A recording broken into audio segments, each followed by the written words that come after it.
Kyai sepuh to. Pripun iki? Ibune Heeh.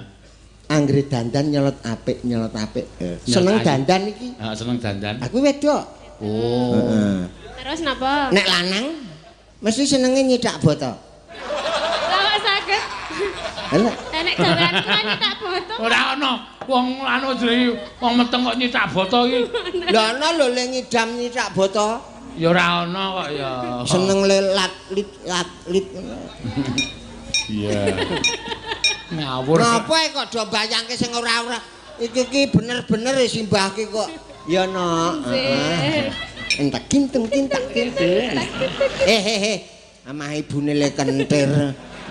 Wong anake ya. Wis tentrem ya. Nggih, Mbah.